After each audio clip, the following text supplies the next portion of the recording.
Hello friends, आपका स्वागत है मेरे YouTube channel an effort to success पर। हम लोग एंशियंट हिस्ट्री पढ़ रहे हैं। हम लोगों ने पाषाण काल से संबंधित जितने भी प्रश्न उत्तर थे, इंपॉर्टेंट थे, जो बार बार परीक्षा में पूछे गए थे, वो हम लोगों ने कर लिए हैं। इसी तरह हम लोगों ने सिंधु घाटी सभ्यता के सभी महत्वपूर्ण क्वेश्चन जो परीक्षा की दृष्टि से बहुत महत्वपूर्ण हैं, वो भी हम लोगों ने कर लिए हैं। अब हम लोग वैदिक काल कर रहे हैं। आज से जो है हम लोग वैदिक काल के सभी महत्वपूर्ण प्रश्न जो बार बार परीक्षा में पूछे गए हैं, वो हम लोग शुरू कर रहे हैं। वैदिक काल भी परीक्षा की दृष्टि से बहुत महत्वपूर्ण स्थान रखता है, तो इसको भी हम लोग अच्छे से कर लेते हैं। तो चलिए शुरू करते हैं आज का वीडियो। प्रश्न नंबर 1, आर्य शब्द इंगित करता है। ऑप्शन नंबर ए निर्जाति समूह को, ऑप्शन नंबर बी यायावरी जन को, ऑप्शन नंबर सी भाषा समूह को, ऑप्शन नंबर डी श्रेष्ठ वंश को। इसका सही उत्तर होगा ऑप्शन नंबर डी श्रेष्ठ वंश को। चलिए इसकी व्याख्या देख लेते हैं। आर्य प्राचीन भारत, यूरोपीय एवं प्राचीन ईरानी भाषा बोलने वालों के लिए प्रयुक्त शब्द है। वैदिक संस्कृति में आर्य शब्द श्रेष्ठ, शिष्ट अथवा सज्जन तथा नैतिक अर्थ में महाकुल, कुलीन, सभ्य, साधु आदि के लिए प्रयुक्त हुआ है। द्रोणाचार्य ने अपने ऋग भाष्य में आर्य का अर्थ विज्ञ, यज्ञ का अनुष्ठाता, विज्ञ श्रोता, आदरणीय अथवा सर्वत्र गंतव्य, उत्तम वर्ष, मनु, कर्मयुक्त और कर्मानुष्ठान से श्रेष्ठ आदि बताया है। अतः आर्य संस्कृत भाषा का शब्द है जिसका शाब्दिक अर्थ श्रेष्ठ या कुलीन है। प्रश्न नंबर 2, क्लासिकीय संस्कृति में आर्य शब्द का अर्थ है। ऑप्शन नंबर ए ईश्वर में विश्वासी, ऑप्शन नंबर बी एक वंशानुगत जाति, ऑप्शन नंबर सी किसी विशेष धर्म में विश्वास रखने वाला, ऑप्शन नंबर डी एक उत्तम व्यक्ति। तो इसका सही उत्तर होगा ऑप्शन नंबर डी एक उत्तम व्यक्ति। अब इसकी व्याख्या देख लेते हैं। क्लासिकीय संस्कृति में आर्य शब्द का अर्थ है एक उत्तम व्यक्ति।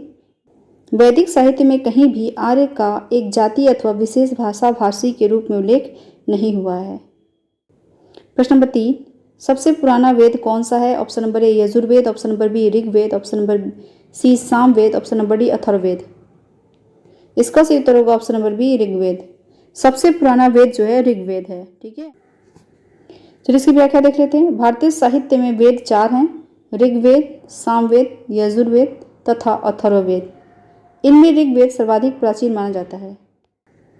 प्रश्न नंबर 4, त्रयी नाम है। ऑप्शन नंबर ए 3 वेदों का, ऑप्शन नंबर बी धर्म, संघ व युद्ध का, ऑप्शन नंबर सी हिंदू धर्म के 3 देवताओं का, ऑप्शन नंबर डी 3 मौसमों का। इसका सही उत्तर होगा ऑप्शन नंबर ए 3 वेदों को। त्रयी नाम जो है 3 वेदों का है। ठीक है, व्याख्या देख लेते हैं। ऋग्वेद, यजुर्वेद तथा सामवेद को वेद त्रयी या त्रयी कहा जाता है। नंबर 5, किस वैदिक ग्रंथ में वर्ण शब्द का सर्वप्रथम नामोल्लेख मिलता है। Option number A Rigveda, option number B Atharvaveda, option number C Samaveda, option number D Yajurveda. इसका सही उत्तर होगा ऑप्शन नंबर ए ऋग्वेद। चलिए इसकी व्याख्या देख लेते हैं। वर्ण शब्द का सर्वप्रथम उल्लेख ऋग्वेद में मिलता है। ऋग्वेद में वर्ण शब्द रंग के अर्थ में तथा कहीं कहीं व्यवसाय चयन के अर्थ में प्रयुक्त हुआ है। आर्यों को गौरवर्ण का तथा दासों को कृष्ण वर्ण का कहा गया है। ऋग्वेद के 10वें मंडल के पुरुष सूक्त में सर्वप्रथम शूद्र शब्द मिलता है। प्रश्न नंबर 6, वर्ण व्यवस्था से संबंधित पुरुष सूक्त मूलतः पाया जाता है। Option number A Atharvaveda, option number B Samaveda, option number C Rigveda, option number D Manusmriti, option number E इनमें से कोई नहीं। तो इसका सही उत्तर होगा ऑप्शन नंबर सी ऋग्वेद। वर्ण व्यवस्था से संबंधित पुरुष सूक्त जो है मूलतः जो है ऋग्वेद में पाया जाता है। प्रश्न नंबर 7, सुमेलित कीजिए। ए अथर्ववेद, उसके सामने दिया ईश्वर की महिमा।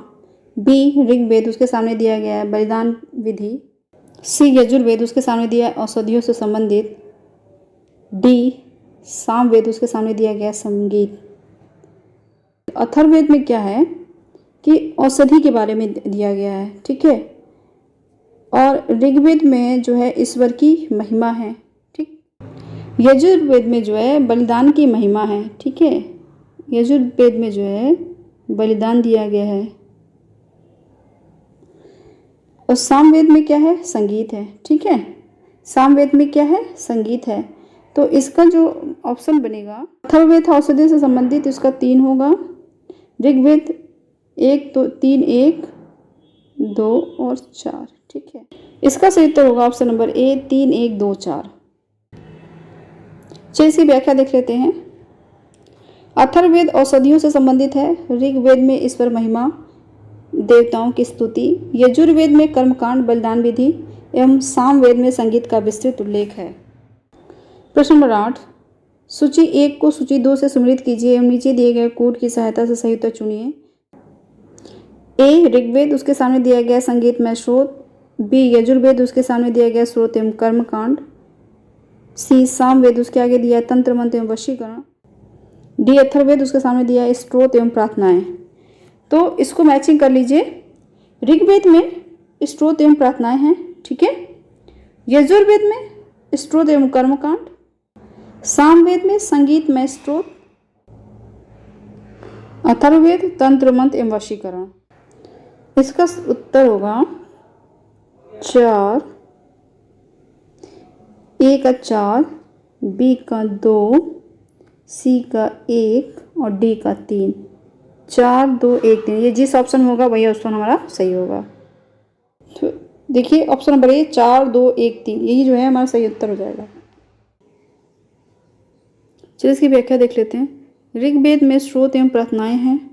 इसमें कुल 1028 सूक्त तथा 10,552 ऋचाएँ या मंत्र या श्लोक हैं। यजुर्वेद में स्रोत एवं कर्मकांड वर्णित हैं। सामवेद के पद गे रूप में संगीत में स्त्रोत हैं जिनको उद्गाता, पुरोहित गाता कहा जाता था। अथर्ववेद में कुल 20 अध्यायों एवं 730 सूक्तों में तंत्र मंत्र एवं वशीकरण के संदर्भ में साक्ष्य हैं।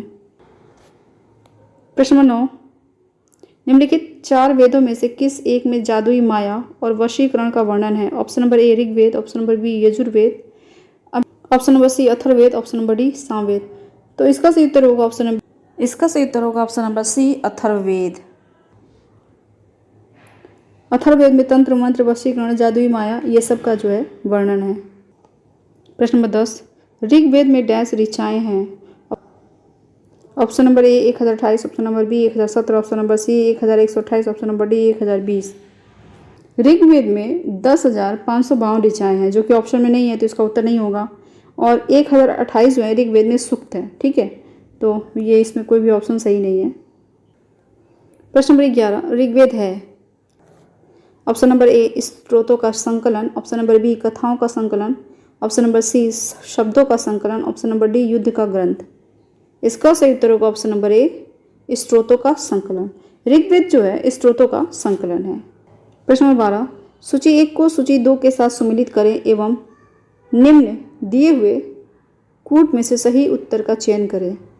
सूची 1, सूची 2। ए ऋग्वेद, उसके सामने दिया है गोपथ। बी सामवेद, उसके सामने दिया है शतपथ। सी अथर्ववेद, उसके सामने दिया है ऐतरेय। डी यजुर्वेद, उसके सामने दिया है पंचवेद। तो चलिए मैच करिए। ए का होगा ऐतरेय, 3 से मिला दीजिए। सामवेद का होगा पंचवेद, अथर्ववेद का होगा गोपथ और यजुर्वेद का होगा शतपथ। तो क्या मैचिंग बना है? 3, 4, 1, 2, 3, 4, 1, 2। ऑप्शन सी में देखिए 3, 4, 1, 2, ठीक है, यही बन रहा था ना, यही इसका सही उत्तर होगा। चलिए व्याख्या देख लेते हैं। ऋग्वेद ऐतरेय, सामवेद पंचवेद, अथर्ववेद गोपथ, यजुर्वेद शतपथ। ये जो है ये सब ब्राह्मण है, मतलब ऋग्वेद का ब्राह्मण है ऐतरेय, सामवेद का ब्राह्मण पंचवेद, अथर्ववेद का ब्राह्मण है गोपथ और यजुर्वेद का ब्राह्मण है शतपथ, ठीक है। प्रश्न नंबर 13, निम्नलिखित में से कौन सा ब्राह्मण ग्रंथ ऋग्वेद से संबंधित है?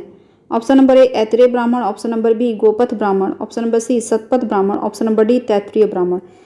इसका सही उत्तर होगा ऑप्शन नंबर ए ऐतरेय ब्राह्मण। ऋग्वेद के 2 ब्राह्मण है, ऐतरेय ब्राह्मण और कौशिकी ब्राह्मण, ठीक है। तो ये हो गया आंसर। चलिए इसकी व्याख्या देख लेते हैं। ब्राह्मण ग्रंथ यज्ञों तथा अनेक अनुष्ठानों के विधि विधानों के संबंध में जानकारी देते हैं। ऐतरेय ब्राह्मण तथा कौशिकी ब्राह्मण ऋग्वेद से, पंचवेद या तांड्य ब्राह्मण तथा जैमिनीय ब्राह्मण सामवेद से, शतपथ ब्राह्मण यजुर्वेद से, जबकि गोपथ ब्राह्मण अथर्ववेद से संबंध है। प्रश्न नंबर 14, गोपथ ब्राह्मण संबंधित है ऑप्शन नंबर ए यजुर्वेद से, ऑप्शन नंबर बी ऋग्वेद से, ऑप्शन नंबर सी अथर्ववेद से, ऑप्शन नंबर डी सामवेद से। इसका सही उत्तर होगा ऑप्शन नंबर सी, अथर्ववेद से। गोपद ब्राह्मण जो है अथर्ववेद से संबंधित है। प्रश्न नंबर 15, ऋग्वेद का कौन सा मंडल पूर्णतः सोम को समर्पित है? ऑप्शन नंबर ए 7वां मंडल, ऑप्शन नंबर बी 8वां मंडल, ऑप्शन नंबर सी 9वां मंडल, ऑप्शन नंबर डी 10वां मंडल। इसका सही उत्तर होगा ऑप्शन नंबर सी, 9वां मंडल। ऋग्वेद का 9वां मंडल पूर्णतः सोम को समर्पित है। चलिए इसकी व्याख्या देख लेते हैं। ऋग्वेद में कुल 10 मंडल हैं। इसके 9वें मंडल के सभी 114 सूक्त सोम को समर्पित हैं। प्रश्न नंबर 16, ऋग्वेद संहिता का 9वां मंडल पूर्णतः किसको समर्पित है? ऑप्शन नंबर ए इंद्र और उनका हाथी, ऑप्शन नंबर बी उर्वशी एवं स्वर्ग, ऑप्शन सी पौधों और जड़ी बूटियों से संबंधित देवतागण, नंबर डी सोम और स्पे पर नामांकित देवता। इसका सही उत्तर होगा ऑप्शन नंबर डी।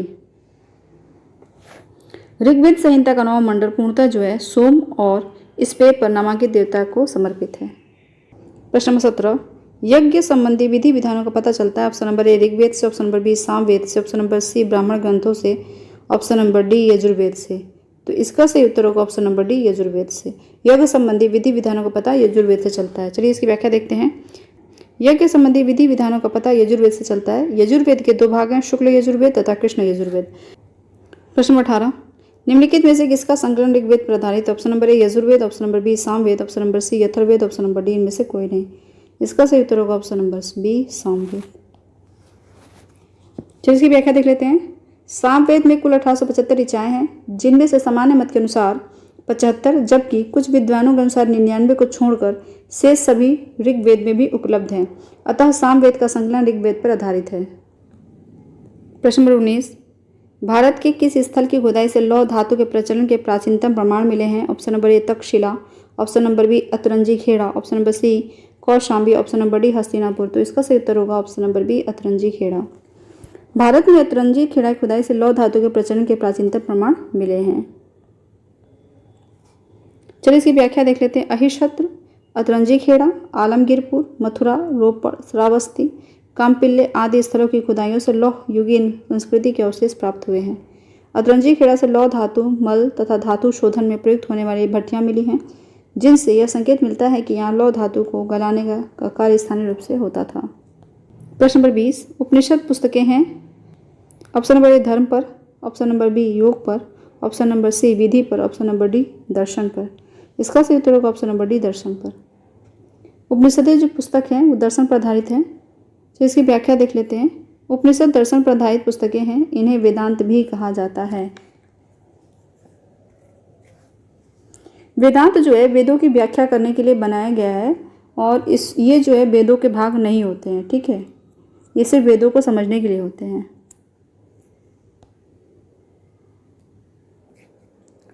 वैदिक सभ्यता से आज मैंने केवल 20 प्रश्न ही कराए हैं, क्योंकि वीडियो लंबा हो जाता है और आप लोगों को इंटरेस्ट कम आता है। अगर आप लोग अच्छे से इसको ध्यान से पढ़ेंगे तो ये बहुत ही अच्छा टॉपिक है। लगभग 100 प्रश्न है इसमें कराने के लिए। आज मैंने जो है 20 प्रश्न आपको करा दिए हैं। ऐसे ही 20-20 प्रश्न करके हम अगले 4-5 दिनों में इसको ख़त्म कर लेंगे। इससे जो है हमारा वैदिक सभ्यता भी समाप्त हो जाएगा और हमें तैयार भी हो जाएगा, ऐसा हम विश्वास करते हैं। तो चलिए आज के लिए इतना ही। अगर आपको मेरा वीडियो पसंद आया तो मेरे वीडियो को लाइक कर दें, शेयर कर दें और अगर आप मेरे चैनल में पहली बार आए हैं तो मेरे चैनल को सब्सक्राइब कर लें। तो मिलते हैं आपसे अगले वीडियो में, इसी को कंटिन्यू करेंगे। तो चलिए आज के लिए इतना ही। Thanks for watching, good bye.